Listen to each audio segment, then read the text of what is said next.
Cruzando as Conversas. Oferecimento Galeazzi Sul. Há 40 anos a evolução dos metais. Associação dos Oficiais da Brigada Militar. Defendendo quem protege você. O Badesul valoriza você. Valoriza o Rio Grande. Conte sempre com o Badesul. E Porto Color. Boa noite. Começa aqui na RDC TV mais uma edição do Cruzando as Conversas, o seu programa de análise e debates. O nosso programa traz para você sempre as opiniões sobre os assuntos do momento com informação. E você pode nos assistir pelos canais 24 e 524 da Claro Net TV. Também pelas redes sociais, @RDCTV Digital. Nós estamos em todas as plataformas, no Twitter, no Facebook, no Instagram e no YouTube. Não deixe também de assistir as nossas edições anteriores, que estão todas lá.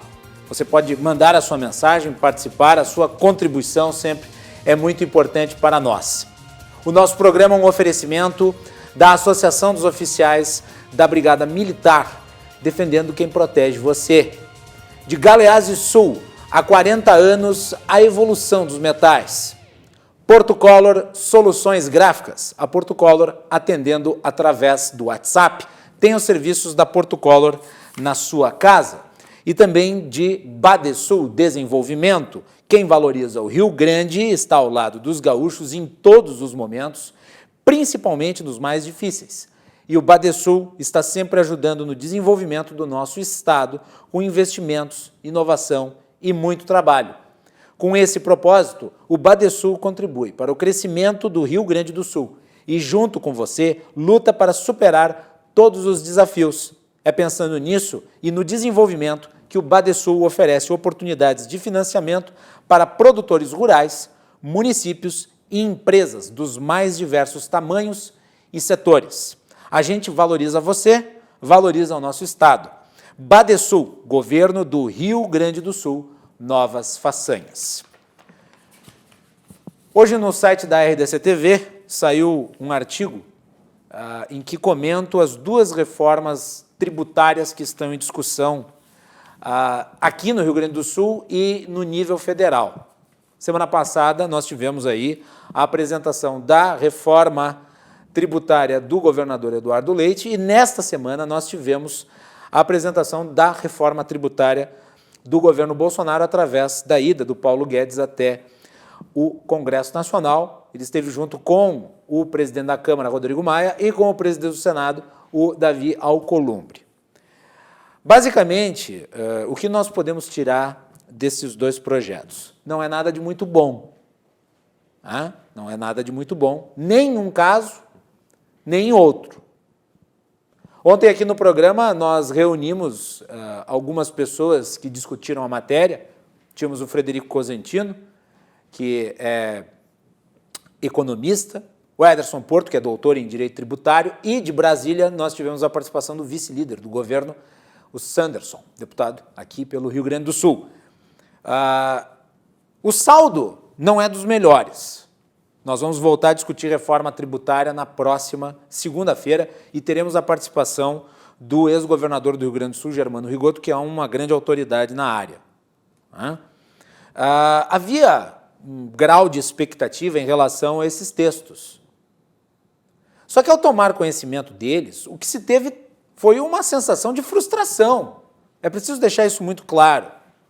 Não há nada de novo, nem no caráter nacional, nem no caráter estadual. Ambas as propostas sofrem dos mesmos problemas e elevam tributos, elevam impostos. O que eu acho que é convencionado na nossa sociedade é absolutamente impensável, ainda mais neste momento em que nós sofremos as consequências econômicas da pandemia. Vamos começar pela reforma tributária do Bolsonaro. O Paulo Guedes, então, esteve lá no Congresso, e ele entregou o projeto que, basicamente, é uma unificação do PIS e do COFINS. Eu pedi para a Melanie selecionar aí a distribuição dos tributos nacionais, como é que eles... Aqui cortou a câmera e saiu da minha cara e eu estou agora olhando para essa câmera aqui, então eu não fui informado, estava falando para o lado. Eu pedi para a Melanie selecionar para nós a distribuição de como se separa, né, os tributos. Vamos colocar na tela aí para nós? Melanie, consegue colocar aí o quadro que tu preparaste? Nós temos aí, então, né, 50% da tributação hoje no Brasil, ela incide sobre o consumo, 20% sobre a renda, 5% sobre patrimônio e 25% está errado no gráfico, 25% sobre a folha de salários. Está errado no gráfico ali, mas é 25%. Bom, isso denota um sistema tributário absolutamente distorcido, porque aqui nós temos a tributação incidindo, na maior parte, no consumo e na folha salarial do que no patrimônio e na renda. Então, isso gera um efeito perverso no sentido de que os mais pobres pagam mais e os mais ricos pagam menos. E aqui quem está falando é um liberal, eu defendo a economia de mercado, mas inegavelmente nós temos uma situação onde as pessoas que recebem menos pagam mais. E este projeto de reforma tributária que foi apresentado essa semana, ele incide sobre consumo, com o aspecto negativo de elevar a alíquota. Eleva a alíquota para 12%.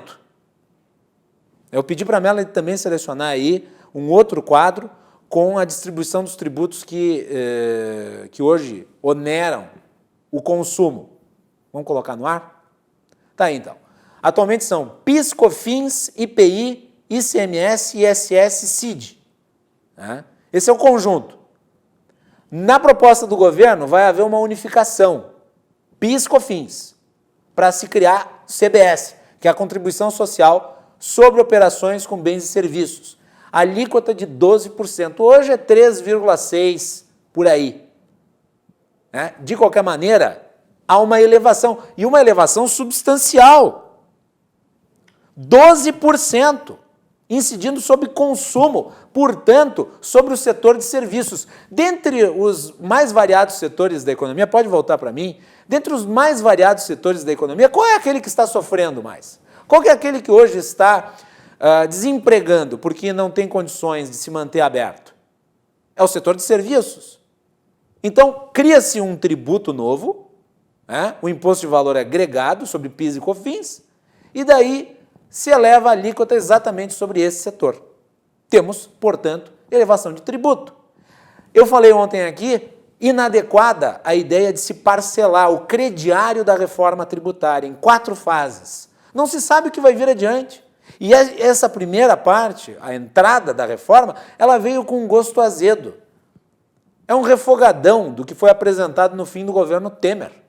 O governo Temer pretendia fazer isso, apresentou a ideia, inclusive para o Paulo Guedes, ele disse que não precisava porque nós vamos apresentar um projeto mais amplo. E daí demora-se 1 ano e meio, 1 ano e 7 meses, e quando se apresenta o projeto, se apresenta esse projeto. Fica muito claro que a coisa é decepcionante, e mais do que isso, né, nós não temos nem mesmo a ideia de conjunto. Qual é a visão que o governo Bolsonaro tem do problema tributário brasileiro? Não se sabe, porque a gente não tem uma proposta homogênea. Foi apresentado um pedaço dela.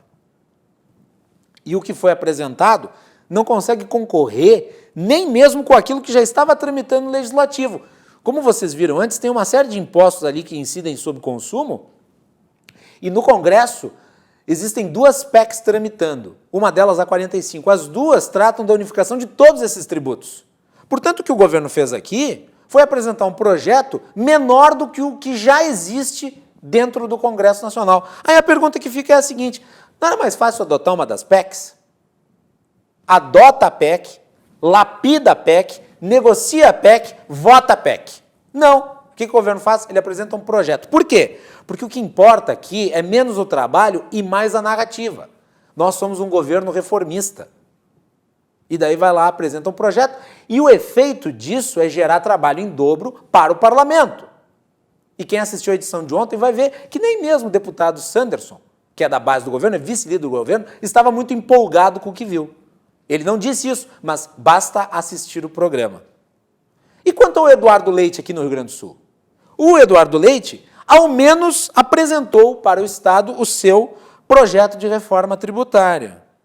Nós sabemos o que ele quer, né? Sabemos o que pretende. E daí é que vem o detalhe negativo. O que ele pretende é muito ruim. O que ele pretende é absolutamente agressivo ao bolso já fragilizado dos gaúchos. Porque ele pretende, com esta reformulação, aperfeiçoar os vícios. Prestem muita atenção no uso da palavra. Aperfeiçoar os vícios da nossa legislação caquética. Eu não estou aqui falando em corrigir vícios, eu estou falando em aperfeiçoar os vícios. Né? E nós teremos, obviamente, também aumento de tributo. 16% no IPVA, 165% no ICMS de transporte intermunicipal, 142% no ICMS da cesta básica, produtos basilares, produtos de consumo popular. O Leite deve achar que com isso a gente se torna muito competitivo. E, aliás, cabe perguntar aqui, faz sentido discutir uma reforma tributária estadual sem nós sabermos qual vai ser o resultado da reforma tributária federal? Não é possível. Porque, afinal de contas, tudo pode mudar em Brasília. E daí, como é que nós vamos ficar? Os parâmetros que vão ser estabelecidos em nível federal.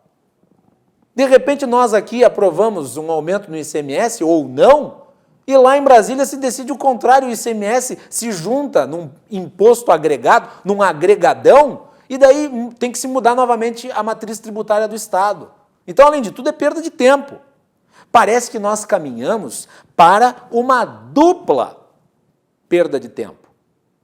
No âmbito da União, agregamos um projeto de lei limitado a uma discussão que poderia caminhar para a escolha de uma das PECs já conhecidas em tramitação. E no Rio Grande do Sul, por sua vez, nos debruçamos sobre um emaranhado de ideias que podem ser descartadas a qualquer tempo, dependendo do que se conseguir definir no Congresso Nacional. O texto, na íntegra, está lá no nosso site, www.rdctv.com.br. Acompanhe o nosso site sempre com as atualizações das notícias do momento. E também trazer a novidade aqui para vocês que o Cruzando as Conversas agora também está disponível no formato de podcast. Então você pode baixar o Cruzando as Conversas, é só procurar no seu Spotify e ouvir em casa, a hora que quiser, quantas vezes você quiser. É mais um formato aqui do nosso programa para vocês, nossos telespectadores. E vamos ao segmento principal do programa de hoje, que é sobre as pesquisas que estão sendo desenvolvidas contra o coronavírus. Pesquisas na área da vacinação e também na testagem, a importantíssima testagem e rastreio.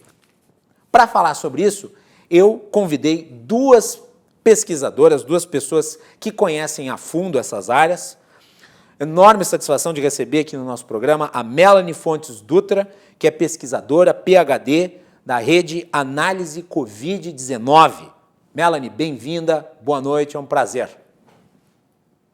Boa noite, é um prazer estar com vocês também. Obrigada pela oportunidade e pelo espaço. Muito bem. E também quem está aqui conosco é a Priscila Loura, que é doutora em Ciências Médicas e professora da Unicinos. E hoje vou contar, a Priscila pode até ficar corada, mas eu vou contar, descobri que a Priscila é professora da minha namorada, Fernanda, estava vendo os stories da minha namorada, daí vejo lá que ela estava marcada. Aí eu mandei para a Fernanda, olha só quem vai estar no meu programa hoje, a sua professora. Priscila, bem-vinda, boa noite. Boa noite, muito obrigada. Obrigada pelo convite. Muito bem. Tem sorte pela namorada, uma ótima aluna. Sou suspeito para falar dela, Priscila. E eu gostaria de mandar aqui um fortíssimo abraço para o meu querido amigo professor Ayrton Stein, que fez a recomendação da participação da Priscila aqui no programa de hoje. Bom, eu vou começar pela Melanie. Melanie, eu queria, antes de a gente entrar no debate propriamente dito das pesquisas, do que está sendo analisado em relação às vacinas, a mitos relativos a medicamentos, eu gostaria de te perguntar o que é e como funciona a Rede Análise Covid-19, que eu sigo no Twitter e que tem feito um trabalho muito interessante de compilação de informação e divulgação para o público. Da onde surgiu, como é que funciona, quem participa? Então, a rede de análise Covid-19, ela surgiu no fim de fevereiro, a partir de uma mobilização de alguns pesquisadores e profissionais no próprio Twitter, onde a gente estava já vislumbrando esses aspectos da pandemia que estava muito melhor estudada e até mesmo instaurada, por assim dizer, em outros países, né? Claro que a gente já tinha casos aqui no Brasil, mas ainda não tinha toda uma mobilização de estudo propriamente dito. Mas então a gente tirou então essa ideia de fundar então um local onde a gente pudesse inicialmente discutir sobre os achados que já estavam surgindo de alguns grupos que também já estavam se mobilizando. Então, a partir daí, a gente começou a criar grupos e a rede, então, tomou forma, primeiramente no Twitter e depois se expandindo para o Facebook, para um site nosso e para outras redes sociais, como o Instagram. Atualmente, a gente tem mais de 70 membros ativos, a gente tem mais de 13 mil seguidores no Twitter, que nos acompanham também, e a gente está expandindo a nossa presença para formar, nos próximos dias, um podcast e também explorar alguns outros canais de redes sociais. Então, a nossa rede ela se foca basicamente em divulgação científica. A gente também faz análise de dados e modelagem a partir desses dados, construindo modelos epidemiológicos para avaliar alguns parâmetros. Então, a gente também tem um braço muito forte em coleta de dados e também em análise de populações vulneráveis e outros fatores indiretamente ou diretamente relacionados à pandemia. Então, a partir daí, a gente faz textos e material para uma ampla divulgação nas nossas redes sociais. Melanie, deixa eu lhe perguntar, essa iniciativa não está vinculada a nenhuma instituição em particular, né? Não. E vocês recebem apoio de alguma? No sentido de organização, Também não. trabalho, alimentos? Não, é tudo auto-organizado. É 100% voluntário. Tudo voluntário. Exatamente. A gente tem uma coordenação e é tudo 100% voluntário. Não, porque eu recomendo enfaticamente que quem está acompanhando o programa e tem uma conta no Twitter, que siga a rede de análise Covid-19, porque a quantidade de informações publicadas ali realmente supre uma demanda de informação que hoje existe. E eu lamento muito que parte do jornalismo não vá a essas fontes primárias para poder noticiar, porque o trabalho do jornalismo, e talvez tu possa até falar um pouco sobre isso, se há procura de jornalistas ao trabalho de vocês, o trabalho do jornalismo é, de alguma maneira, traduzir para o público leigo, a linguagem científica, né, Melanie? Claro, a gente conversa com alguns jornalistas, sim. Eu, particularmente, tenho alguns amigos jornalistas com os quais eu também troco bastante experiência. A gente contribui com matérias, contribui com informação, mas, realmente, essa procura ela é bem mais baixa do que a gente gostaria. Então, a gente, muitas vezes, tenta, inclusive, procurar esses profissionais para tentar fazer alguma ponte, mas a nossa principal atuação ela tem sido basicamente nas redes sociais. A gente não tem ainda uma grande contribuição na grande mídia, por exemplo. Mas a gente sempre procura estar próximo ou fazer essas pontes, porque a gente tem muito a contribuir através de análise dos próprios artigos e compilação de vários dados que o nosso grupo de modelagem também faz. Então, a gente está sempre à disposição para contribuir não só com jornalistas, mas também com prefeitos, com governadores. Tem algumas prefeituras que nos procuram também. Então, é um trabalho super legal e a gente gostaria de ampliar muito isso, porque a nossa função, o nosso principal objetivo como trabalho voluntário é contribuir. Muito bem. E agora eu passo para a Priscila. Professora Priscila, deixa eu lhe perguntar. Você aí está trabalhando junto com um grupo de pesquisas no desenvolvimento de um novo tipo de testagem para o coronavírus. Eu estou muito preocupado com essa questão da testagem. Depois nós vamos falar sobre a importância da testagem, os modelos de testagem, tudo isso com detalhes. Eu gostaria de me centrar nessa primeira intervenção, nos trabalhos que ambas desenvolvem. Depois nós discutimos toda essa problemática. Eu tenho me preocupado muito com a testagem, porque o Brasil é um dos países que menos testa no mundo, proporcional, principalmente ao número de casos que nós estamos observando. O Brasil, se eu não me engano, dos 10 países com mais quantidade de casos, é o segundo que menos testa, né? Hoje, por exemplo, o governador Eduardo Leite informou que haveria uma ampliação de 1.000 testes diários para 7.000 testes diários. E alguém pode pensar, poxa vida, é uma ampliação considerável. Mas convenhamos, depois de 5 meses de pandemia, nós chegarmos a 7.000 testes diários, é um avanço tímido. E nós precisamos, obviamente, dos grupos de pesquisa, das academias. Então eu gostaria que tu falasse um pouco sobre esse trabalho que está sendo desenvolvido aí. Eu vi a apresentação que tu me mandaste pelo YouTube, dos alunos aí da Unicinos, que estão aí junto contigo. Queria que tu falasse um pouco o que vocês estão pesquisando nesse exato momento relativo à testagem. Tá certo. Eu coordeno um grupo de pesquisa na Unicinos que une áreas da saúde e da engenharia elétrica, que fica alocado dentro do Instituto Tecnológico que chama ITT-Chip, que é o Instituto de Semicondutores. Então, usando as ferramentas da engenharia elétrica, a gente tem unido expertise de diagnóstico laboratorial para desenvolver dispositivos point of care, né?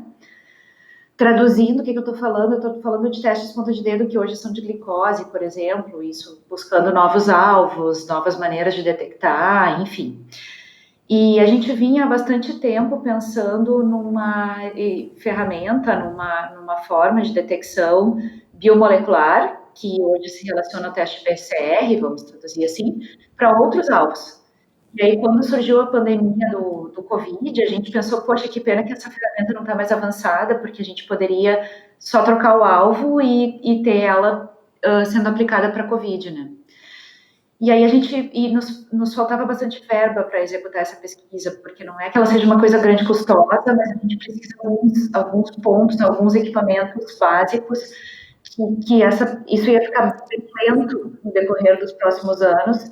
Nós íamos fazer igual, mas sem o incentivo ia ficar mais difícil. Esse aí é o edital FAPERS emergencial, nós mandamos a proposta e fomos contemplados. Então, a proposta é um teste, ponta de dedo, algo que vai ser menor que esse celular aqui, toda a plataforma dele.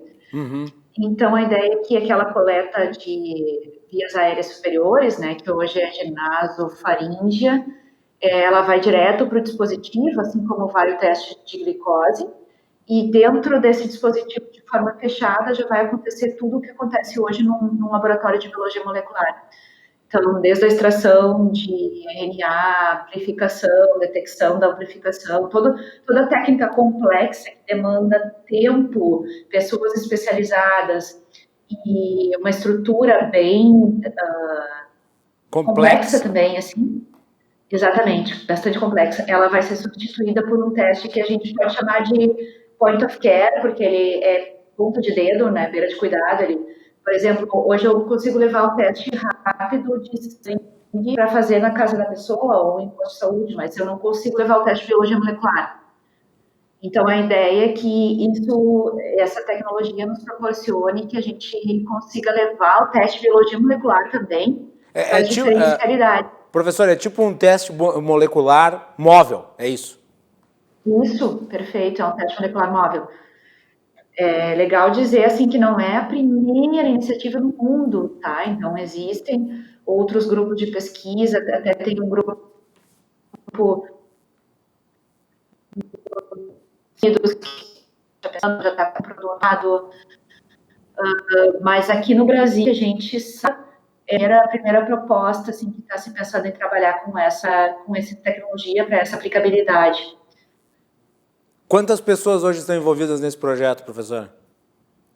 A gente tem, assim, que estão executando mesmo ela, porque nós estamos em rodízio na Unicinos, né? Uhum. Então, como nós estamos em São Leopoldo trabalhando com a bandeira vermelha, a gente tem que trabalhar do nosso instituto, que em média circulavam 50 pessoas por dia, nós temos no máximo 12. Então, por exemplo, o meu grupo de pesquisa pode trabalhar um dia por semana só. Então, que estão indo a campo trabalhar nessa raridade que a gente vive hoje, são 4 pessoas, mas o grupo tem em torno de 8 a 10 pessoas envolvidas, algumas que são mais consultoras de método, outras que vão entrar mais na frente em passos mais avançados, mas que já estão desde o início, assim, executando, somos 4. Vamos aqui falar um pouco sobre testagem, professora Priscila, que eu acho que é importante. Depois eu gostaria de ouvir também a Melanie sobre isso um pouco. Quais são os modelos de testagem existentes? Qual é aquele que tu consideras o mais adequado? Existe hoje no Brasil um teste que seja efetivo? Porque eu tenho lido muito a respeito, na verdade eu tenho lido muito pouco sobre política e muito sobre exames, sobre testes, sobre pesquisas. Eu tenho lido muita coisa científica e pouca coisa da análise política, na verdade. E eu acho que, pelo assunto ser de caráter científico, eu acho que é dever jornalístico fazê-lo. E existem críticas, por exemplo, aos exames sorológicos, que são considerados muitas vezes imprecisos. E até mesmo o exame de PCR, em determinado momento, torna-se impreciso. Eu gostaria que tu explicasse um pouco para o público e fizesse uma avaliação do que é o mais adequado em testagem, porque nós precisamos de testagem em massa para mapear o vírus, para estabelecer uma estratégia de isolamento que seja mais efetivo, para saber qual é o comportamento da doença no modo como ela se espalha na sociedade, e infelizmente nós estamos num voo cego. Eu concordo com um jornalista amigo meu, Carlos Andreas, ele diz que hoje nós temos uma subnotificação como política de Estado, e eu acredito que seja uma estratégia política para não ter ciência realmente do tamanho do problema que nós estamos enfrentando. E até tivemos aí a declaração do ministro da Saúde, interino, o general Pazuello, dizendo que os testes não eram essenciais, quer dizer, um caso único no mundo. E diante disso tudo, as dúvidas afloram, quer dizer, nós temos poucos testes, e os testes que nós temos são os adequados? Existe confiabilidade nos exames que estão sendo feitos nas pessoas? Vamos lá, professor. Então, assim, vamos do início, né? Tu perguntaste o que é adequado. É uma questão de tempo. Então, por exemplo, assim, é por isso que a gente pode... Eu gosto de bater muito na tecla que esse produto que a gente está desenvolvendo, só assim, é importante que fique claro que é um produto, que é uma ideia bem inicial, tá? A gente prevê que a gente vai levar em termos de 1 ano para ter um desenho avançado do produto. Assim. Então, eu acredito que vai ser no mínimo uns 2 anos para poder estar indo no mercado. Assim. Então, é importante que a gente entenda que o processo de pesquisa é lento, né? Não é de uma hora para outra que a gente desenvolve uma tecnologia. Então, assim, esse teste, ele vem para trazer a detecção do vírus, da biologia molecular. Então, por exemplo, hoje eu me contaminei. Eu preciso que o vírus aumente um pouquinho a sua carga viral, e isso gera em torno de uns 3 dias. Aí eu consigo detectar ele nas vias aéreas superiores, que é onde ele está, onde ele vai ficar hospedado, né? Ele basicamente vai ficar hospedado nas vias aéreas superiores, no pulmão. Não adianta eu querer fazer um teste de biologia molecular no sangue nos primeiros dias, porque o vírus não vai estar lá, ele vai estar nas vias aéreas superiores. E aí a gente pensa assim, bom, então a detecção do vírus nas vias aéreas superiores, ali entre o 3º e o 4º dia, se a pessoa tiver sintomas leves ou não tiver sintomas, até em torno de uns 10 dias, 14 dias, eu vou ter detecção do vírus. Depois eu precisaria esperar mais um tempinho. Aí o PCR tende a negativar, o vírus tende a sair do corpo, né? Só que esse tempo que o vírus saiu do corpo, então a detecção da presença do vírus, que é a técnica de biologia molecular, a técnica de PCR, vai ser negativa depois de alguns dias passados da infecção, a resposta imune vai começar a ser positiva. Só que eu tenho que esperar um tempo para a resposta imune acontecer. Então, pegar lá do início, a gente vai ter uma janela de mais ou menos uns 15 ou 20 dias para os testes imunológicos começarem a ser confiáveis. Se a gente começar a fazer teste sorológico com 6 dias pós-sintomas, alguns lugares estão falando 10 dias pós-sintomas, acho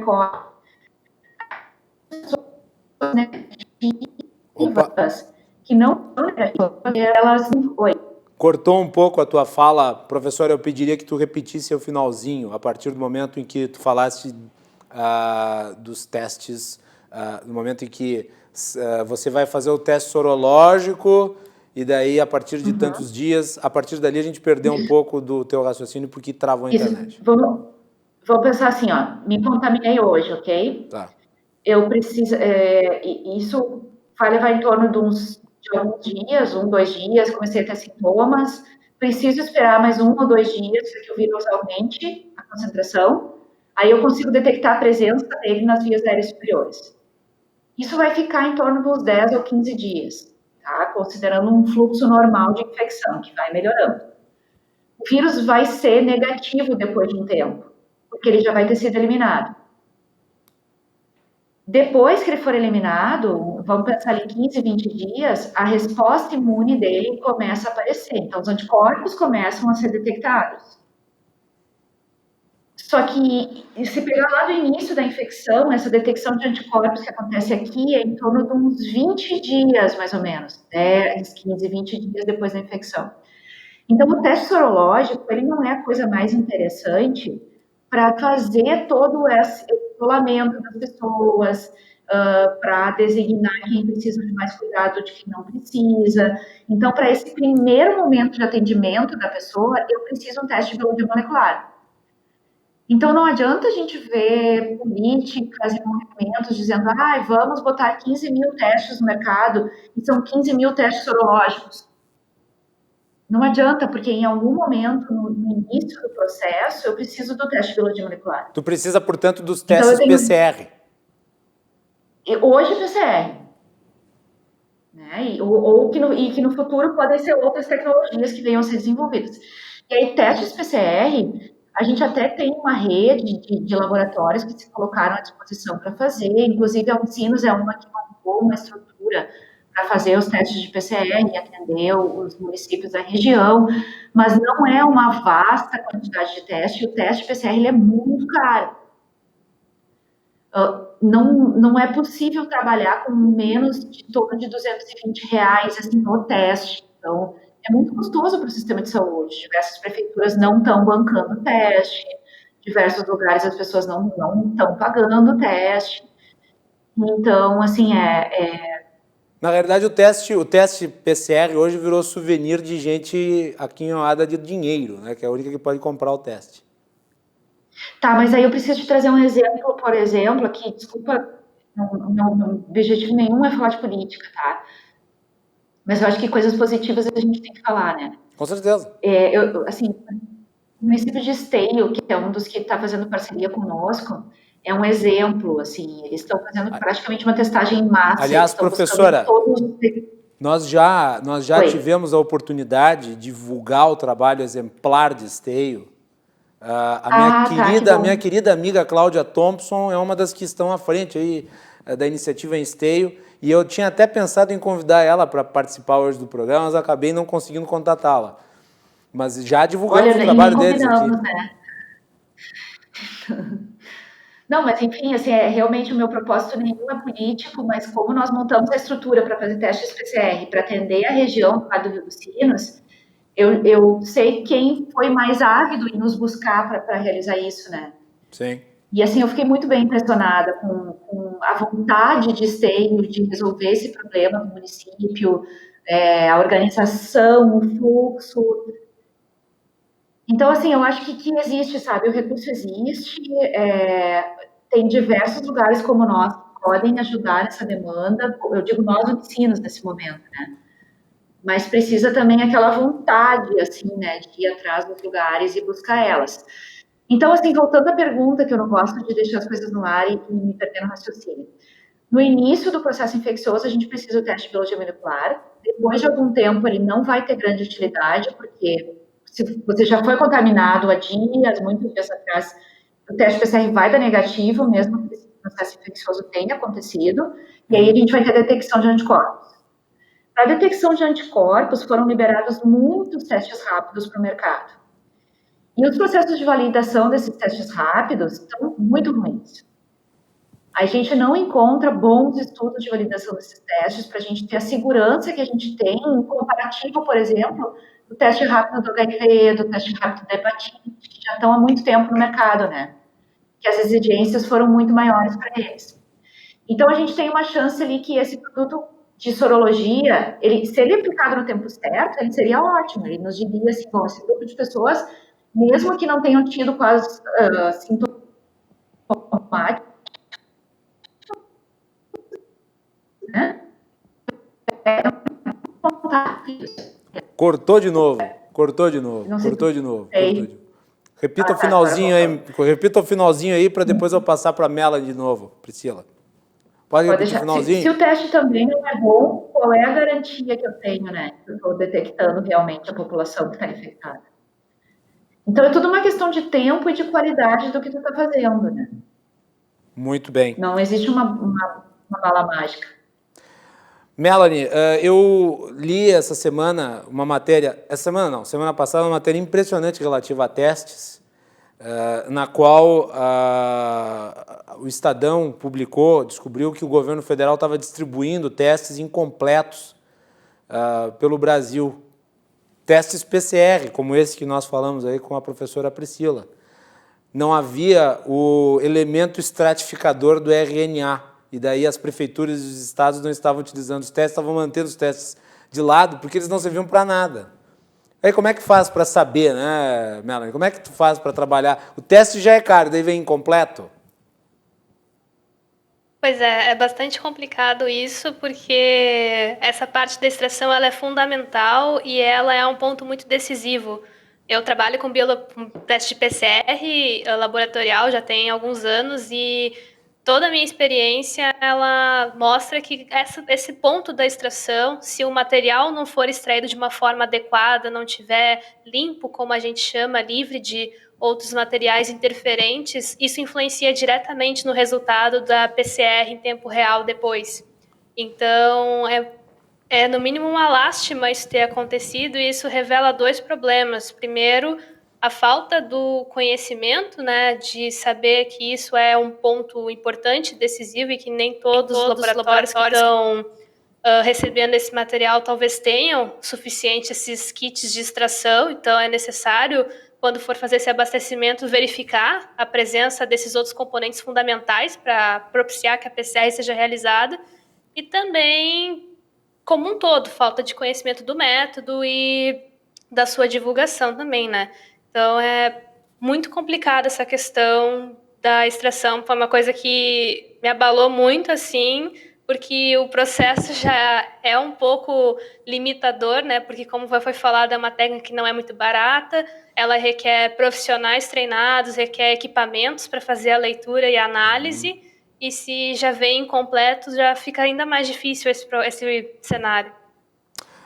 Saiu uma atualização no site World Matters, que é o site que compila aí várias informações relativas à disseminação do coronavírus pelo mundo, e um dos dados que está lá é o de testagem por milhão de habitantes.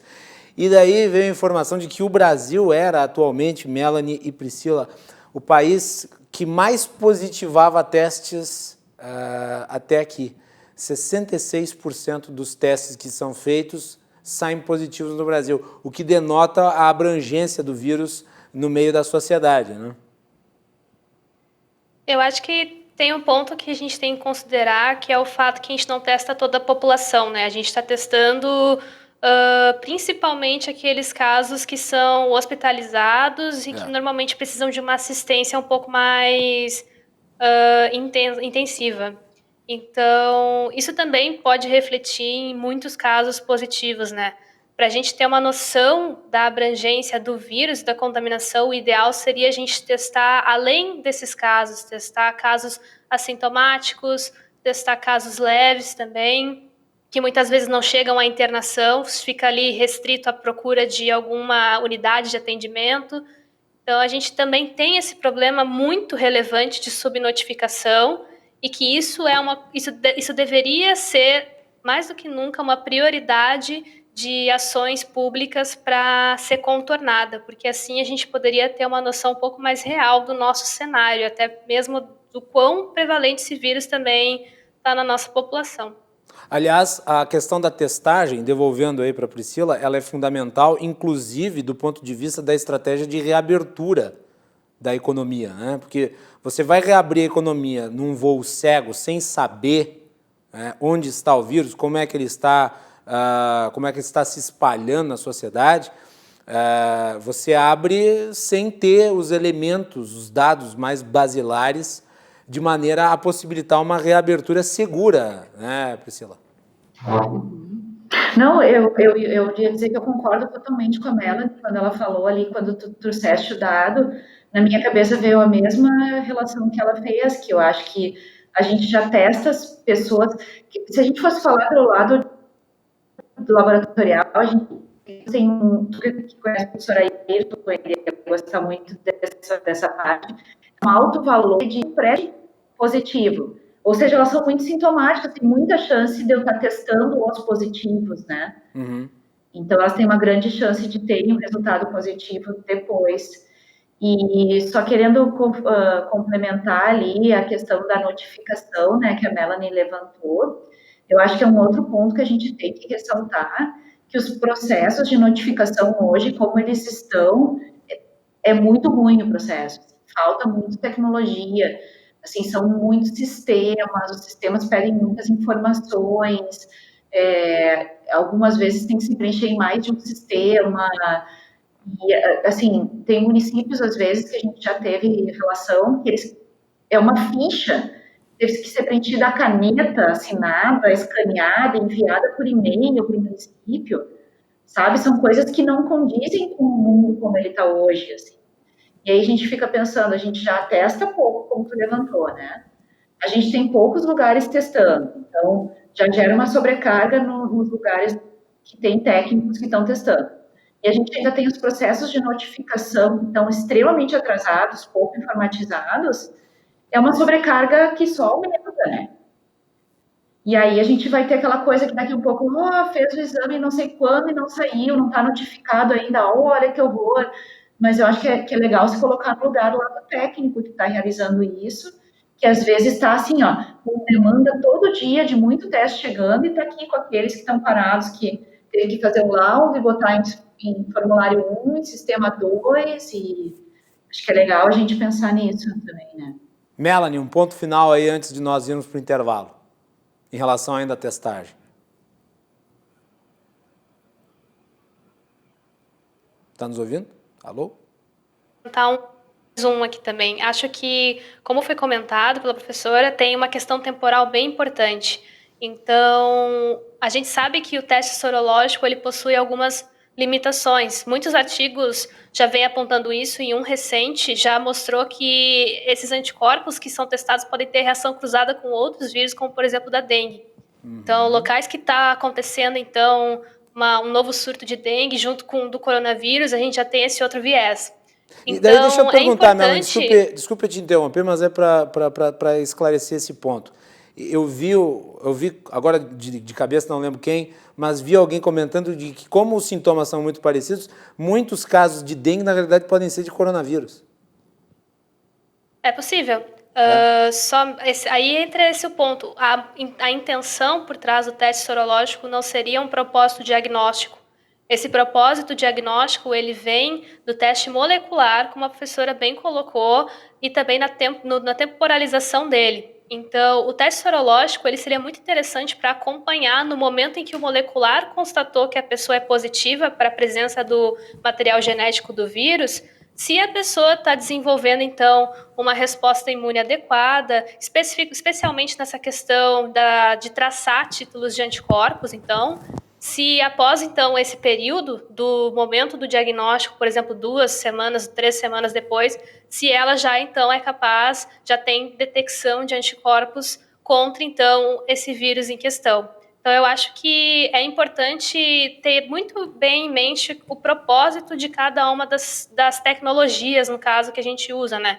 O molecular, ele tem um propósito muito forte de diagnóstico, uma professora muito bem botou, num exemplo bem didático, inclusive, enquanto que o sorológico, ele vem depois para a gente acompanhar, então, a evolução desse quadro que esse paciente vai estar apresentando. E o que acontece é que há uma confusão sobre isso e uma tentativa de fazer essa parte diagnóstica com o sorológico, e ele possui muitos vieses para a gente se assegurar que aquele diagnóstico de fato é confirmado pela Covid. Então, uma das formas de tentar minimizar isso é combinando isso, é tentar, então, ampliar testagem molecular e fazer esses acompanhamentos sorológicos para observar se essa pessoa que já é positiva, que tu sabe que se positivou pelo molecular, se está desenvolvendo uma resposta imune para esse patógeno.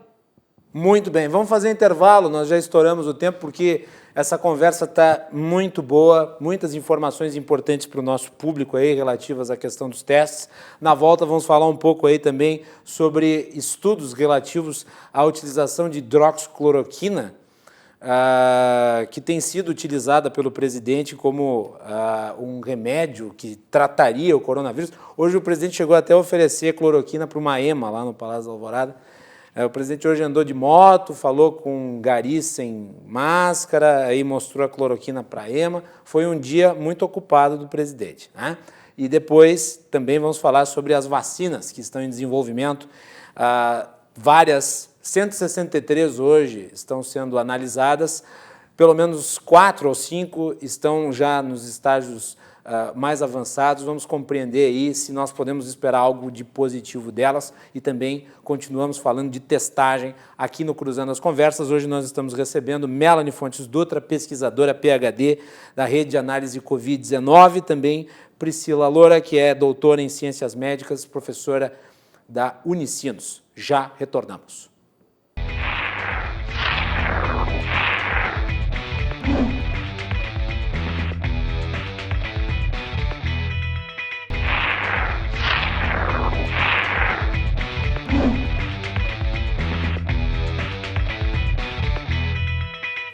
Cruzando as Conversas está de volta aqui na RDC TV. Hoje nós estamos falando sobre os avanços científicos contra o coronavírus, muita informação de caráter técnica, mas é importante, né? Afinal de contas, hoje nós estamos vivendo a era da desinformação em plena era da informação.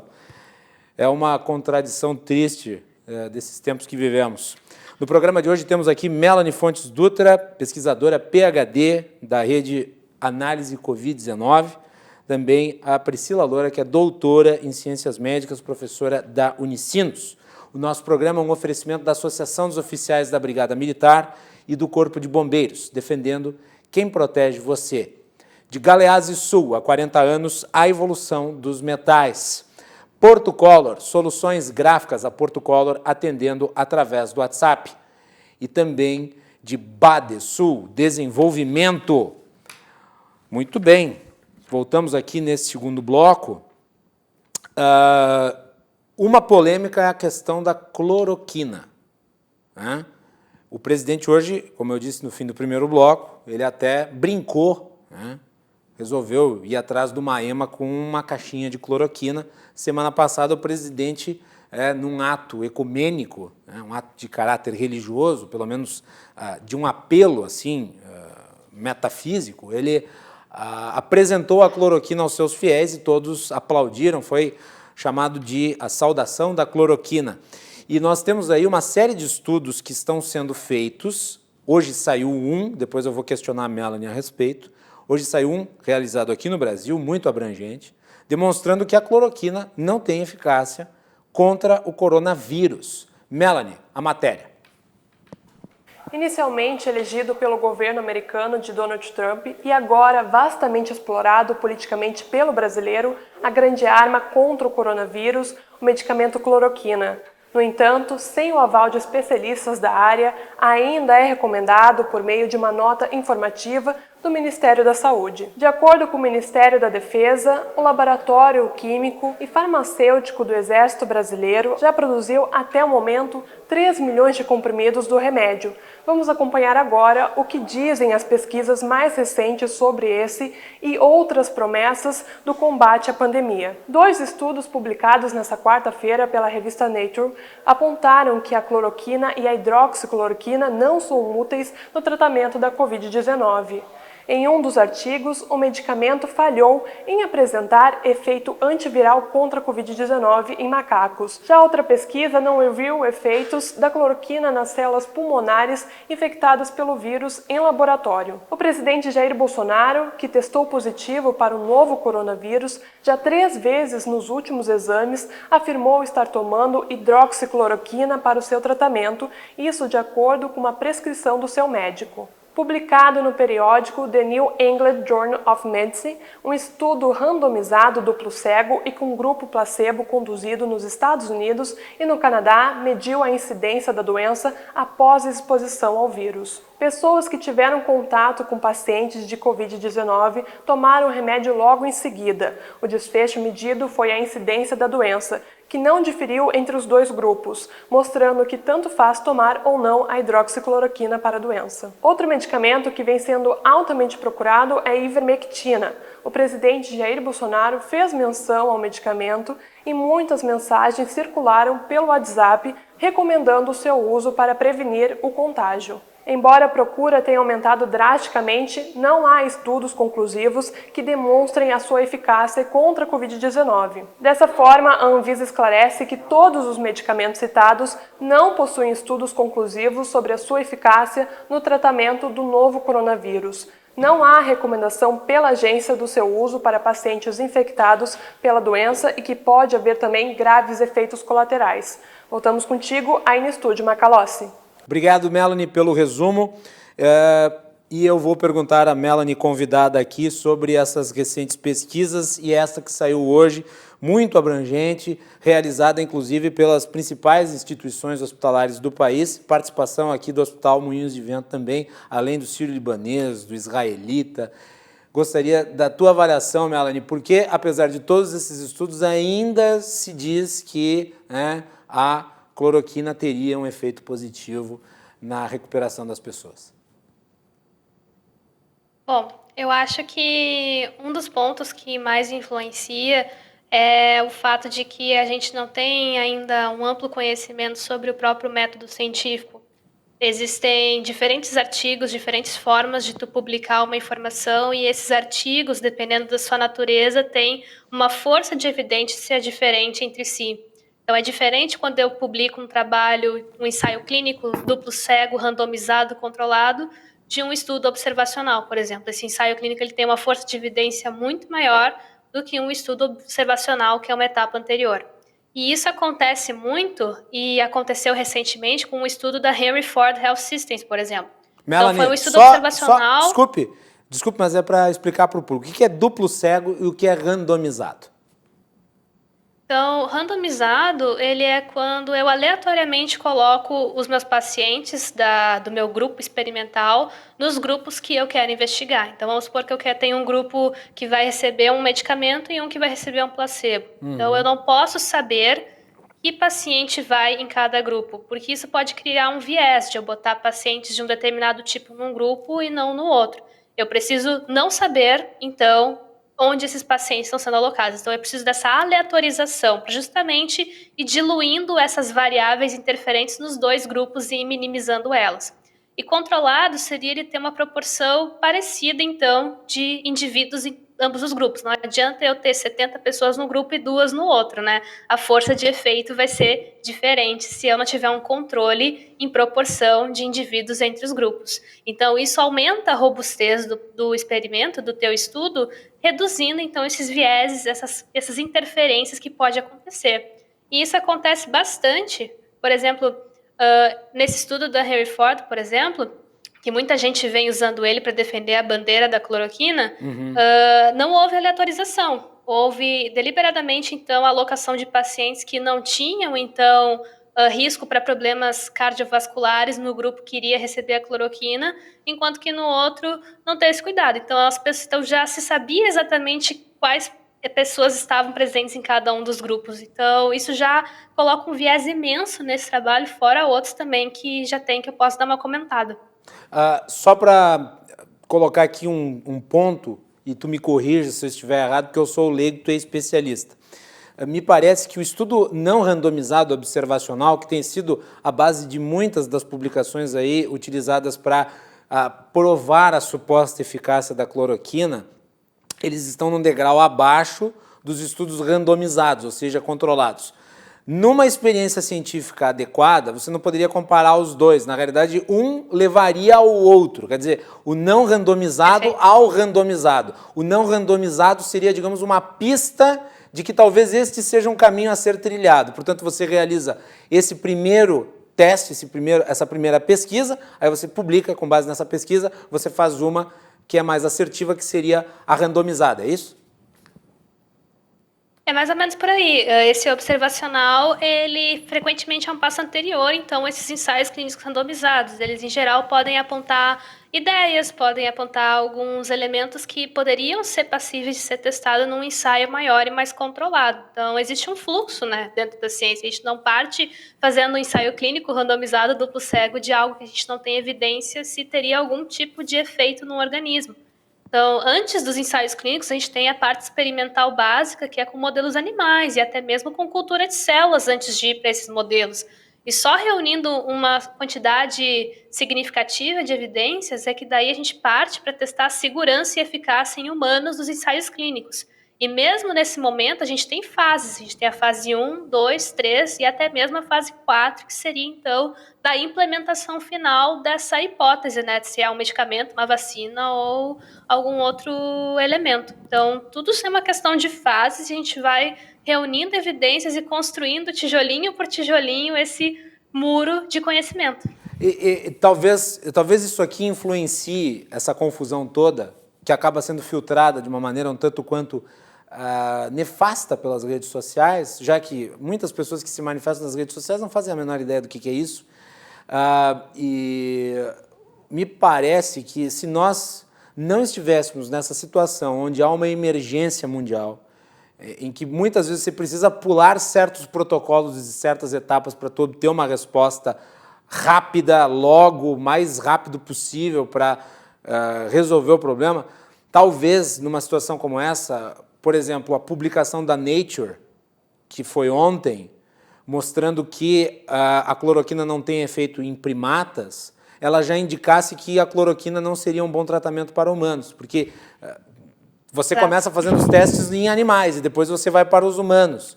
Aqui não, aqui já se fez testes em humanos, assim, diretamente.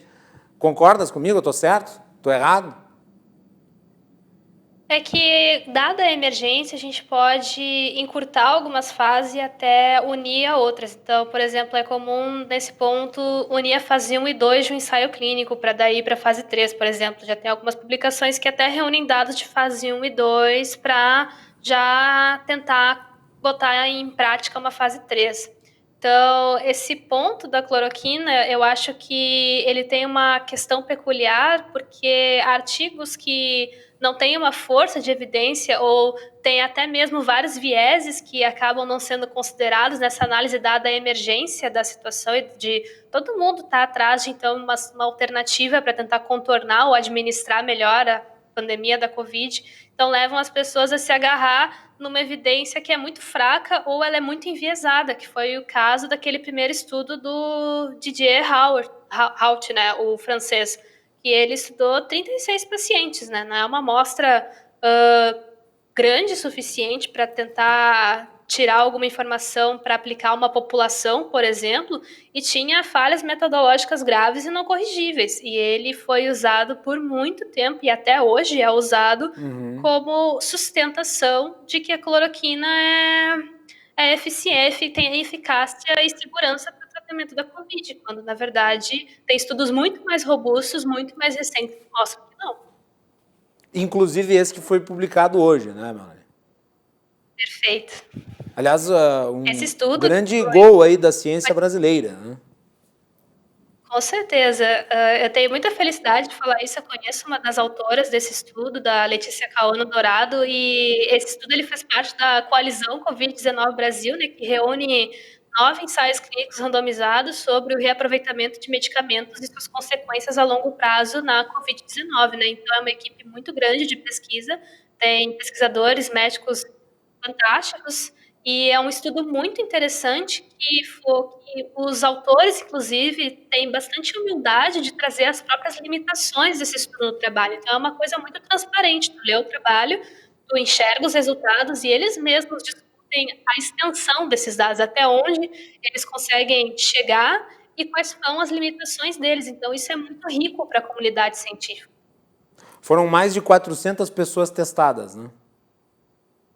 Isso, foram acompanhados 665 pacientes com quadro leve ou moderado de Covid em 55 hospitais da rede. E é importante ressaltar que está sendo feito o teste, porque existem outros já testes que foram publicados relativos a pacientes em estado grave. Está-se agora focando nos testes em pessoas que teriam quadros moderados de Covid, porque a argumentação dos defensores da cloroquina é de que a cloroquina faria efeito nos estágios iniciais da doença. E daí tem aquela velha história da confusão de sintomas que são naturalmente leves com a melhoria desses sintomas pelo uso de um determinado medicamento, né, Melanie? Exato, e esse é um viés que somente esses estudos clínicos conseguem controlar para a gente ver se realmente foi a implementação desse tratamento ou se foi outras interferências, como até mesmo a própria solução pelo sistema imunológico da pessoa, que foi responsável, então, por esse desfecho. Então, muita gente fala que, fulano de tal tomou hidroxicloroquina e ficou bem. Mas se ele não tivesse tomado, ele também teria ficado bem? Ao que os estudos indicam, muito provavelmente, porque esse desfecho não parece ter relevância com tomar ou não a hidroxicloroquina. Em alguns casos, dependendo do background, do que o paciente traz consigo, de possíveis comorbidades, isso pode até ser um ponto maléfico, né, para sua condição de saúde. Então, é muito Aliás, importante uma das distorções daquela pesquisa inicial é de que não foi administrado hidroxicloroquina para pacientes que tinham problemas cardíacos. Eu li a pesquisa. Exato. Essa questão da cloroquina ela é muito curiosa, porque essa narrativa ela vem sendo modificada já há um tempo, né? Primeiro se falou que era para pacientes graves, e daí viu-se que não. Não, mas é para pacientes moderados, viu-se que não. Mas tu tem que tomar antes, na verdade. Aí aquele estudo americano mostrou que não. Mas na verdade, então tu tem que tomar imediatamente depois. Aí veio um estudo dizendo que não. Então essa narrativa, ela está sendo modificada também ao longo do tempo, e é bastante curioso acompanhar isso, né? É curioso, mas ao mesmo tempo é muito ruim do ponto de vista do esclarecimento das pessoas em relação a essa questão. E daí eu quero passar para a professora Priscila, porque esse é um aspecto que eu acho que pode ser analisado sobre qualquer pessoa que é da área técnica. Essa é a primeira vez, ou pelo menos a vez onde nós tivemos tanta comoção em torno de uma solução ou de possíveis soluções para esse problema, que passam necessariamente pelo debate de caráter científico, que nós sabemos que é muito complexo. É complexo para os pesquisadores, ainda mais para os leigos. Eu gostaria da tua avaliação, professora, em relação a isso. Como é que é nesse momento? Essa não era uma pergunta que estava na pauta, mas é uma pergunta que me surge agora e eu gostaria de colocá-la aqui para vocês. Como é que é tratar deste assunto complexo, seja em testes, seja em exames, seja em estudos, com pessoas leigas? E mais, ver pessoas leigas discutindo um assunto de caráter técnico. Em primeiro lugar, eu acho que é meio estonteante, assim, a gente fica meio cansado e zonzo, assim, eu confesso ali que eu vejo a Melanie super apropriada do fluxo dos estudos e, enfim, das diversas evidências que foram geradas ao redor, e realmente eu não me atrevo a debater nesse momento, porque eu não, com toda sinceridade, não tive tempo de me aprofundar no estudo sobre o tratamento, porque, enfim, me aprofundei mais sobre os estudos sobre o diagnóstico. Claro, mas a pergunta que eu faço nesse sentido aqui, professor... Não, mas eu entendi, deixa eu só te complementar. E, assim, em relação aos testes, né, a gente teve esse movimento aí de fazer os testes ali na universidade, e até o professor Ayrton me convidou para fazer um podcast sobre PCR e teste sorológico, falar a diferença. E eu vejo, assim, que, nossa, é uma trajetória bem difícil, sabe? É uma trajetória difícil que o público leigo, ele escute e ele tente entender essas diferenças. Eu digo assim, até por questões internas, familiares, assim. Eu faço vários movimentos, pesquiso sobre isso, explico em casa para a família, pai, mãe, irmã e tal, e vira e mexe, aí tem alguma coisa assim... mas esses testes que vocês estão fazendo aí, vê o anticorpo? Ele faz uma vez e ele já detecta? Então, assim, eu acho legal que as pessoas queiram ler e queiram se inteirar mais e valorizem a pesquisa, mas ao mesmo tempo, assim, às vezes me parece que as pessoas querem ter um conhecimento superficial da coisa, assim, elas querem que a pessoa, que ela não tenha que formular uma ideia muito complexa a respeito de alguma coisa, assim, eu acho que isso reflete um pouco nesses debates sobre medicações e tal, simplifica, me diz o que é para tomar, não é para tomar, sim ou não, qual é o teste que é para fazer, o que é mais maravilhoso. Então, eu acho que, assim, é legal ver pessoas se aproximando da discussão científica, mas eu acho que essa aproximação da discussão científica é importante que as pessoas saibam que existe uma caminhada para entender tudo isso, né? Assim, como a Melanie está dizendo, o que é um estudo observacional, o que é um ensaio clínico, não é de uma hora para outra, a gente leva alguns anos até desenvolver essa trajetória, assim, então eu acho que é legal que as pessoas se aproximem, mas é legal dar vozes a pesquisadores que traduzem essa informação, assim como a Melanie traduziu aí de maneira tão bem clara a diferença entre os estudos a respeito, né, das evidências. Acho que é mais ou menos isso, sim. Muito bem. Nós íamos reproduzir aqui uma matéria da Melanie, pedir para que ela separasse aqui relativa às vacinas, mas não vai dar tempo, porque nós já estouramos o tempo de programa, ainda temos aí uns minutinhos, mas eu gostaria que a Melanie falasse rapidamente sobre a perspectiva em relação às vacinas, porque houve aí um certo estrelar, né? Porque alguns especialistas estão dizendo que o fato de ela ser segura não significa necessariamente que ela combate o coronavírus, quer dizer que ela protege as pessoas. Queria que tu explicasse um pouquinho disso para nós, para entender qual que é o grau de otimismo que a gente pode ter com o que está sendo desenvolvido, que eu acho que é importante ressaltar, né? Foram notícias importantes, foram notícias positivas. O desenvolvimento dessas vacinas, o esforço farmacológico é sem precedentes, né? O que em 4, 5 anos se resolveria, está se encaminhando para se resolver talvez dentro de um ano e meio. Quer dizer, é um esforço gigantesco e o resultado está sendo visto. Mas, de qualquer maneira, ainda existem pontos obscuros aí no debate público. Eu queria que tu falasse um pouquinho sobre eles, Melanie. Então, 4, 5 anos é bem otimista no que a gente vem observando em desenvolvimento de vacinas pela ciência, né? Tem vacinas que levar, por exemplo, 10 anos para desenvolver, da pesquisa experimental até começar a aplicar, é uma coisa muito factível a nível de método científico. O que nós estamos vendo é uma comoção da comunidade científica que envolve não só pesquisadores, como empresas e também logística para isso ser viável, né? Que é bastante notável e eu espero que, a partir disso, os investimentos aumentem em ações preventivas, né? Que a gente não só comece a investir quando o problema está instaurado, né?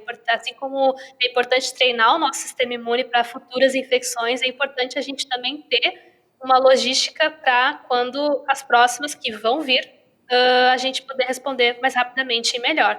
Mas falando um pouco sobre as vacinas, a gente teve uma semana recheada, então, de boas informações, né? A gente teve vários artigos publicados que estavam sendo muito aguardados pela comunidade. Eu mesma comentei nas minhas redes sociais algumas delas, como a Pfizer, que é uma empresa americana em união com uma empresa alemã, que é a BioNTech, que mostrou que a vacina deles, que agora também está em fase 3, os dados da fase 1 e 2 anteriores mostraram que ela não só produz anticorpos, como também produz uma resposta celular.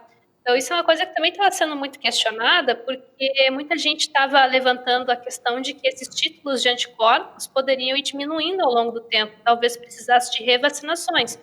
Ainda não se bateu um martelo sobre isso, mas começou-se então a surgir as evidências de que a vacina poderia também estimular a resposta imunicelular, e isso a gente precisa investigar o tempo em que ela permanece. Mas já é um dado muito promissor de que a gente está mobilizando, então, diferentes elementos do nosso sistema imunológico para fazer esse combate, então, a essa infecção.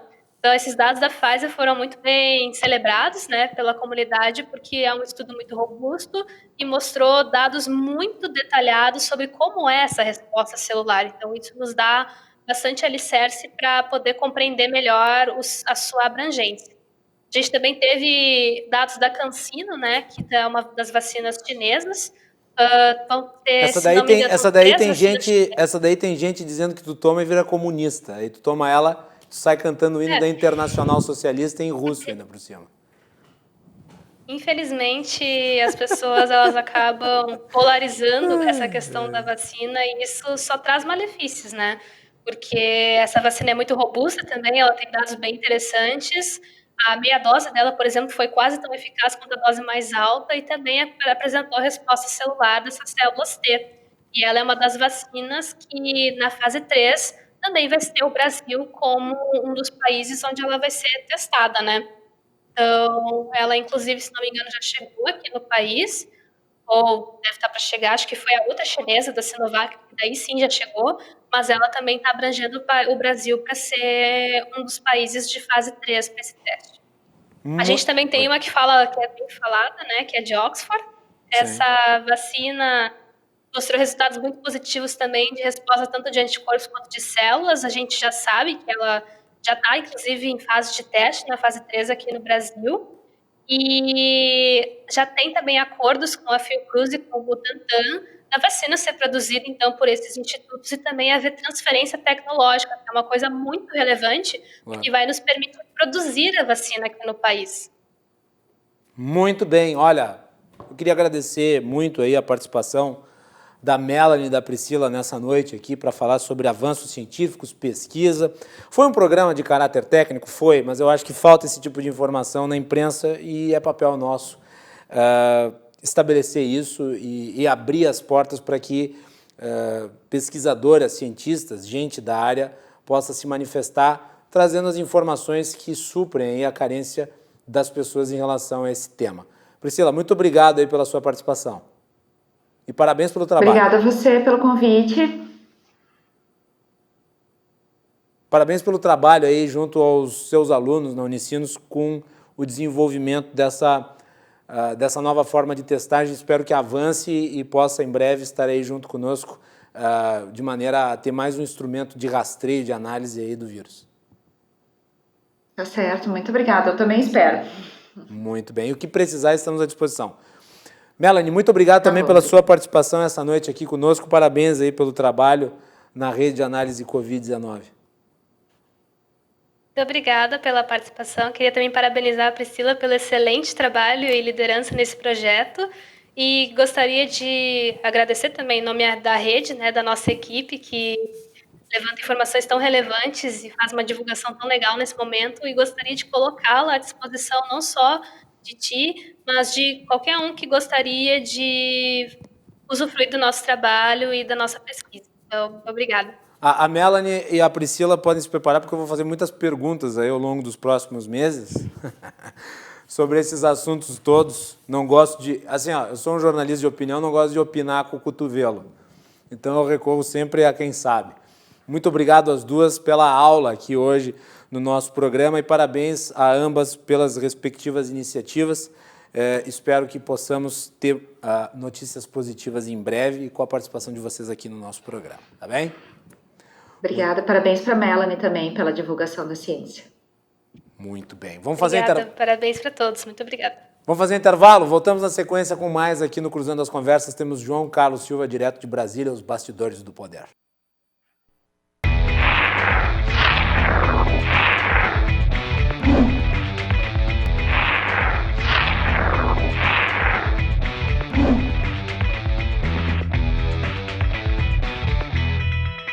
De volta para o último bloco do nosso programa, o Cruzando as Conversas sempre traz as colunas e a análise de João Carlos Silva, direto de Brasília. O nosso programa é um oferecimento da Associação dos Oficiais da Brigada Militar e do Corpo de Bombeiros, defendendo quem protege você. De Galeazzi Sul, há 40 anos, a evolução dos metais.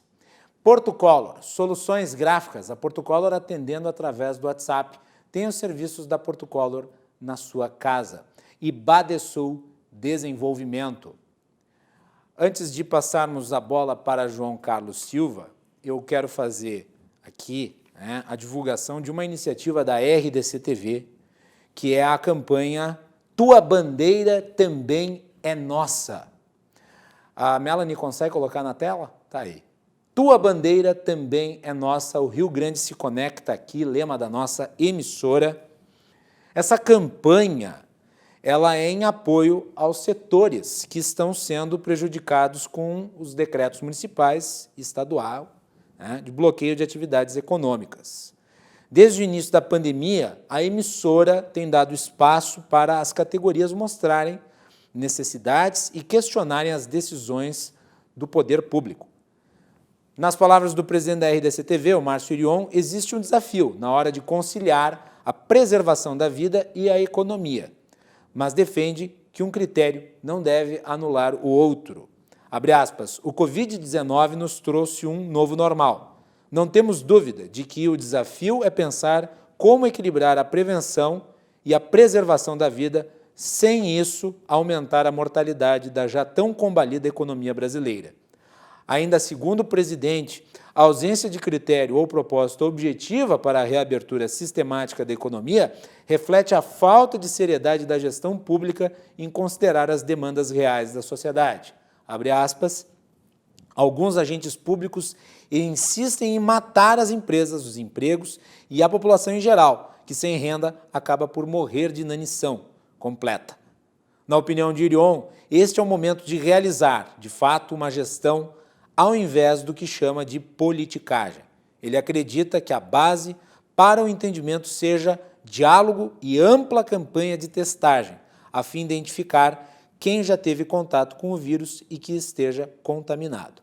Assim, com o entendimento entre todas as partes, na opinião do presidente da RDC-TV, poderá ser viabilizada a reabertura da economia de forma sistemática e segura. Essa é uma bandeira aqui da RDC-TV, uma bandeira meritória. A RDC-TV foi pioneira em apoiar os produtores culturais do Rio Grande do Sul e agora também é pioneira no apoio aos setores econômicos do Estado que sofrem pelos efeitos da pandemia e que precisam, sim, ser ouvidos, a bem também da saúde. Então, a nossa emissora está de portas abertas e nós vamos ainda falar muito sobre essa campanha ao longo das próximas edições do Cruzando as Conversas e de outros dos nossos programas aqui na nossa emissora. E de Brasília, João Carlos Silva, os comentários políticos e os bastidores do poder. João Carlos Silva, boa noite.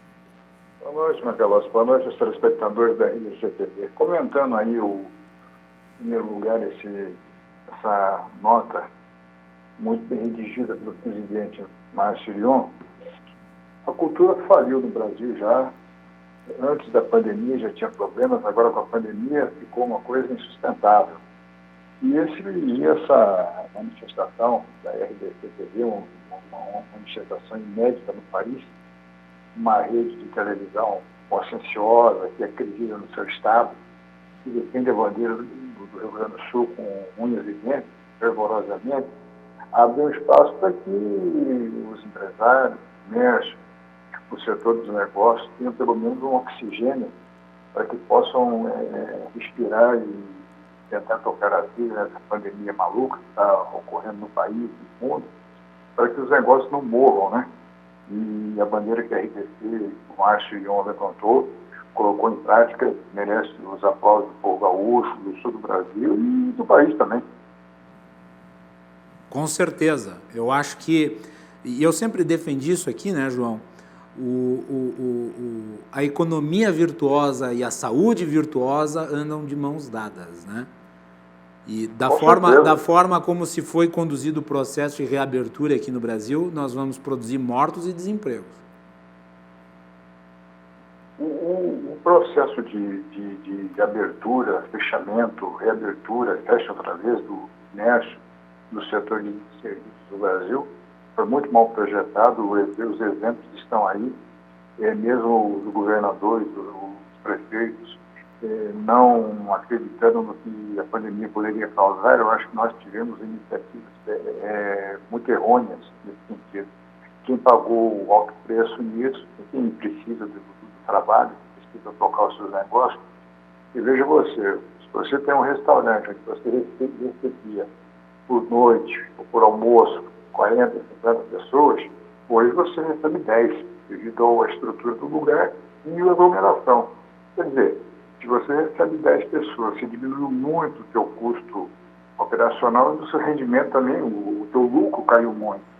Os encargos sociais continuam.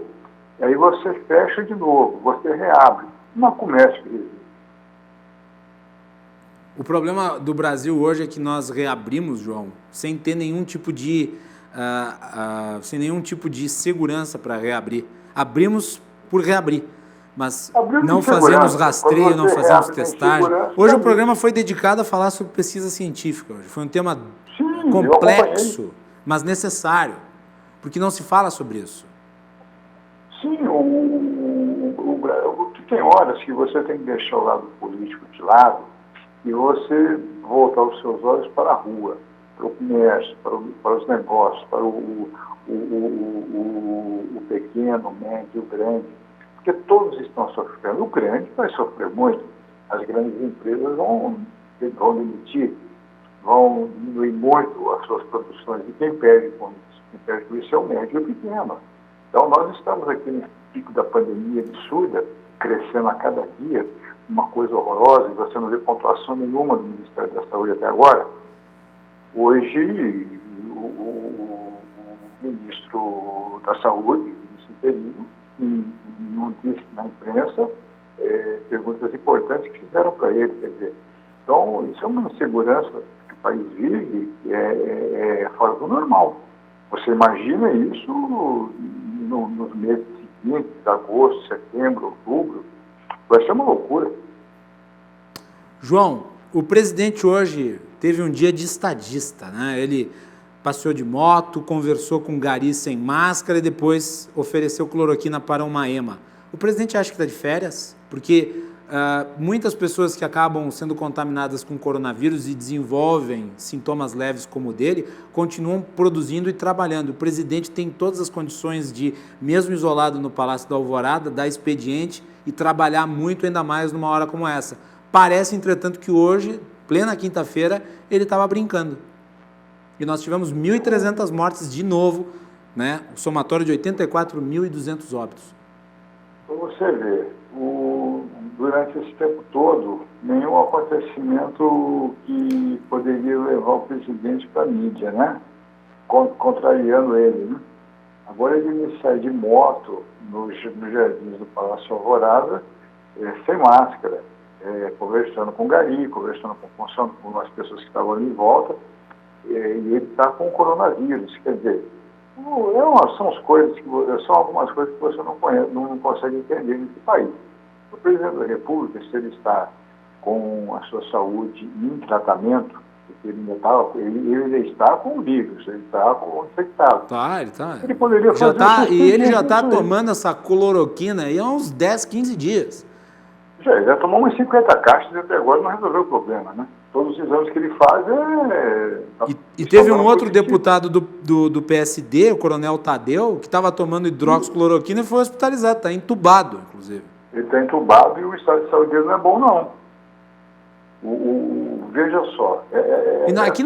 Aqui a gente está torcendo para a recuperação das pessoas, mas a gente tem que apontar a irresponsabilidade do discurso de dizer que esse medicamento que não funciona, ele pode dar resultado. Não dá, não é questão mais de dizer, não tem eficácia comprovada. Não tem eficácia. Os estudos que foram publicados e que nós examinamos aqui, isso tem que ser falado a bem da saúde das pessoas que estão sendo expostas a esse discurso irresponsável, João. Essa medicação é igual cocaína. Não cura, vicia. Apenas isso. Perfeito. Ela não tem uma homologação científica que dá resultados. O presidente já tomou várias caixas e até agora não resolveu o problema. O que pesa nisso tudo, que o país tem, é que o Ministério da Saúde não se manifestou até agora com nenhum programa, nenhuma planilha para se combater o coronavírus no Brasil, combater a pandemia como se deve. Os médicos do Ministério da Saúde, se tem médico lá, né, que deve ter no quarto, quinto escalão lá embaixo, não se manifestaram. A população quer ouvir procedimento médico. O que o médico vai dizer? Que a ciência está dizendo sobre isso? Nós não temos. Muito bem. João, e como é que está essa questão, mudando agora de saco para mala, como é que está essa questão da Lava Jato, que parece ter tomado certas ações, nós comentamos aqui ao longo da semana, um tanto quanto polêmicas, principalmente essa de entrar dentro do Congresso, comentou ontem, parece ser um espasmo da operação, não sei, qual que é a avaliação que tu faz? O que ocorreu aqui agora é que o ninho tucano foi atingido, né? E é importante dizer o seguinte, né, João? A Operação Lava Jato teve muita importância para o Brasil, mas mesmo ela tem que se dar dentro dos parâmetros da lei. E esse negócio envolvendo Serra é absolutamente ilegal. Não é passar a mão na cabeça do Serra. Não, é ilegal, como foi com o Fernando Bezerra ano passado. Sim, o que acontece? Aqui em Brasília, a classe política e a opinião pública diz o seguinte, e eu vou até concordar com alguns posicionamentos. O Dallagnol, ele tomou uma posição, tipo assim, eu quero fazer o comando do país. Ele quer dizer como que o Congresso deve se portar, o Palácio deve se portar e o Supremo deve se portar. Uhum. Não é bem por aí. Essas questões de Senado, de Câmara, é uma situação muito complicada. Quando você adentra para uma operação no Senado Federal, principalmente, onde a violação do senador ela é constitucional, ela tem um regimento interno da casa, o senador tem suas prerrogativas, é uma coisa muito complicada. Agora, evidentemente que a questão do senador é igual a qualquer um. Agora, o que eu estou dizendo é o seguinte, o ninho tucano estava adormecido já há algum tempo. Essas operações que vieram essa semana, praticamente abateram talvez os dois principais líderes, tirando o Fernando Henrique, do ninho tucano, que é o Geraldo Alckmin e o José Serra. Eles estão complicados, eles vão ter que prestar depoimentos, isso acabou deixando o PSDB uma batata quente nas mãos, juridicamente e politicamente, né? Sim, a gente vê o esvaziamento das grandes lideranças do PSDB dos anos 90, né? Quer dizer, os três principais nomes do partido abatidos. O José Serra, né, com essas operações. O Aécio Neves já da Operação Lava Jato de episódios anteriores. E agora o Alckmin também iniciado. Agora, eu vou dizer uma coisa aqui. Essa denúncia que foi feita contra o Geraldo Alckmin, não estou de acordo com ela. De novo, vão dizer, Guilherme, você está passando pano para tucano. Coisa nenhuma. A gente não pode confundir Caixa 2 com corrupção. São coisas distintas. Exatamente. São coisas distintas. E foi a Lava Jato que criou essa distorção. Jogou todo mundo no mesmo saco de gato. Né? E corrupção é uma coisa, vantagem é uma coisa, outra coisa é Caixa 2. Caixa 2 é um ilícito eleitoral, mas não é um crime. Sim, e quando você vê as decisões do Supremo que eliminam a questão do Caixa 2 de campanha inocentando os acusados, todo mundo fica de queixo caído. Você está correto na sua colocação. É isso aí. Não, porque é o seguinte, olha só, vamos trazer aqui um exemplo, João. Digamos que eu sou candidato, tá? E daí eu tenho ali um amigo meu, que é empresário, e ele quer me dar uma grana, tá? Ele quer me apoiar. Só que ele não quer, obviamente, divulgar isso. Ele não quer que o nome dele seja exposto, nem no site do Tribunal Regional Eleitoral. Então ele me dá o dinheiro por baixo do pano. Eu pego esse dinheiro e uso para abastecer o carro da campanha. E daí eu não declaro. Isso é Caixa 2. É corrupção? Não, não é corrupção. Não é corrupção. Não é. Isso aí cai, sabe como? Como a política antiga que você fazia churrasco para receber para fazer comício, a cantora para ir no seu palanque, animar na cidade do interior os comícios, entendeu? É isso aí. Isso é jacobinismo, se chama jacobinismo, isso é criminalização da política. A Lava Jato errou, paga um preço por isso, o Supremo já debateu isso várias vezes, a classe política também já, o núcleo da Lava Jato ficou acuado nessa questão, não conseguiu responder até hoje. Quer dizer, por isso que eu digo para você, quando teve a operação no Senado, e o presidente Alcolumbre imediatamente acionou o ministro Toffoli, que o Toffoli mandou brecar aquela situação do gabinete de Serra, foi por aí. Foi mais ou menos baseado no caixa-dois de campanha eleitoral. Muito bem. Não João, como o senador José Serra teve problemas. Uma coisa foi na residência dele, em São Paulo, no escritório. Outra coisa é você entrar no Senado por uma questão de doação de campanha eleitoral. não, e detalhe, em relação ao Zé Serra, coisas que aconteceram há muitos anos atrás. Sim. O que torna atrás, tudo ainda mais exatamente. extraordinário. Sim, o fato aí de você retentar essas coisas passadas é que acabam deixando o judiciário muito mal com a classe política. O judiciário não pode cometer esses erros infantis, porque, veja só, Câmara dos Deputados é uma coisa, Senado Federal é outra, e ali essa ligação, tanto do Rodrigo Maia como ao Alcolumbre com o Supremo, é muito grande. Eles conversam muito, eles trocam considerações, eles procuram fazer o trabalho independente, mas assim sempre em sintonia. Quando ocorrem essas coisas no Senado Federal, o descrédito para quem aciona a operação, determina a operação, é muito ruim. Muito bem. João, nós não temos mais tempo. Amanhã tu voltas, vamos comentar amanhã, não vai dar tempo, mas vai continuar repercutindo a suposta composição Mandetta-Moro. Sim, com certeza. Então fica para amanhã daí, tá bem, João? Fica Muito pra obrigado. amanhã.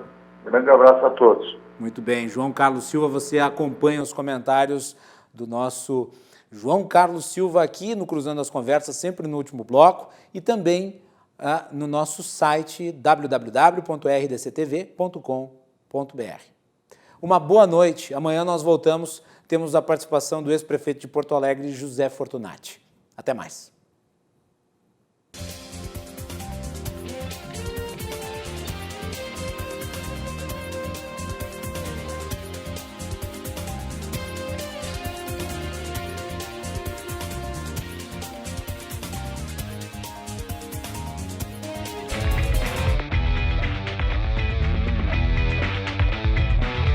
Cruzando as Conversas. Oferecimento Galeazzi Sul. Há 40 anos a evolução dos metais.